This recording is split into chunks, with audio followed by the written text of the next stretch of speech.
Okay, children, so we studied about the structure of the flower and we saw that two types of flower may be present in a plant, a bisexual flower or unisexual flower.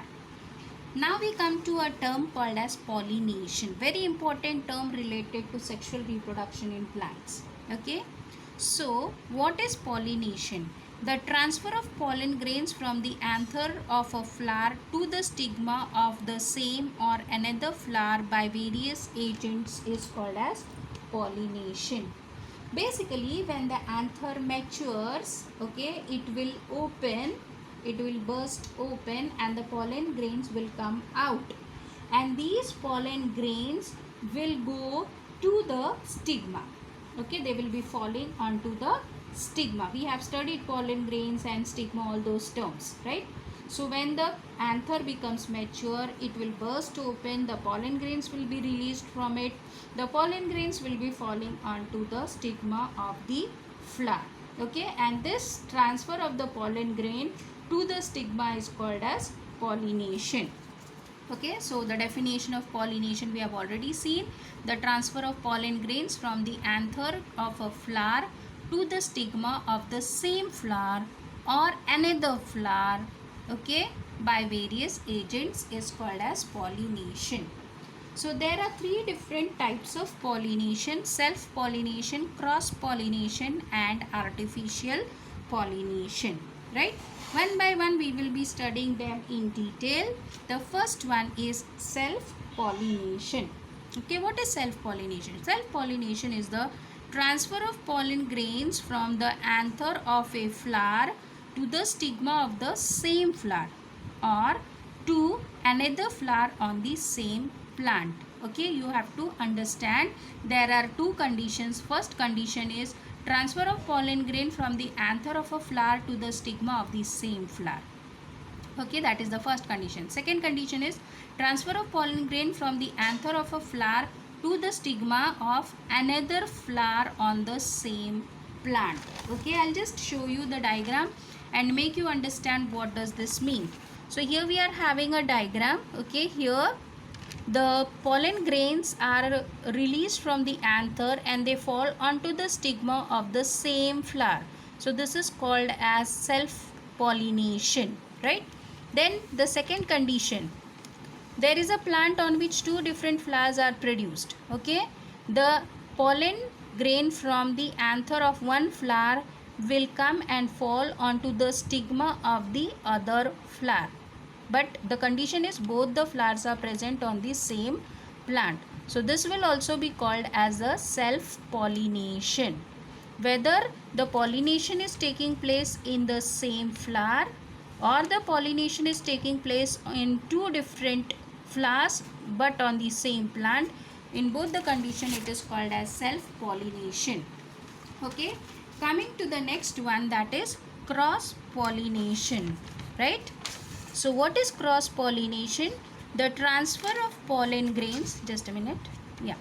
So the transfer of pollen grains from the anther of one flower to the stigma of another flower on different plant. Now this is very important thing. Okay, there are two different flowers involved and both are present on two different plants, right? In case of cross pollination. So with the help of the diagram I will explain you. Here I am having plant 1 and plant 2. Okay, both are having the flower. So here the pollen grain is transferred from the anther of one flower to the stigma of the other flower present on other plant.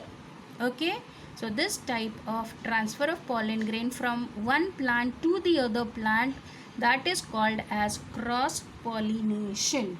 Okay, so cross pollination, if you take the example, you can have papaya over here, right? And in case of self pollination you can consider hibiscus, right? Yeah. Now there is one more type of pollination called as the artificial pollination. Now this artificial pollination is basically carried on by man. That is why it is called as artificial pollination. Understanding? Let us study about artificial pollination now. Now, artificial pollination is one of the oldest method of pollination which is carried on by man, and it is done, okay. What is done in case of artificial pollination? Dusting of pollen grain onto the stigma of the flower, okay. Basically what happens is, during the process of artificial pollination, emasculation is carried out. Now what is emasculation? From the flower, the anthers will be removed, okay, and then the flower will be covered with a polythene bag. Understanding? So this process is called as emasculation. The anther of the flower is removed and then the flower is covered with polythene bag. Why? इसलिए, so that the stigma that is present in that flower, it does not receive the pollen grain, okay. Later on what is done is, some pollen grain of our interest will be collected from some different flower and that pollen grain will be dusted onto the stigma of the emasculated flower. समझा? Okay. So first we are removing the anther of the flower. Later on we are taking the pollen grain from some other flower, जिसका pollen grain हमको चाहिए वो वाला, and then we will be putting that pollen grain onto the stigma of the emasculated flower. This is called as artificial pollination, okay. Why artificial pollination is carried on? To produce hybrids, okay. New varieties called as hybrids are produced by the process of artificial pollination, ठीक है.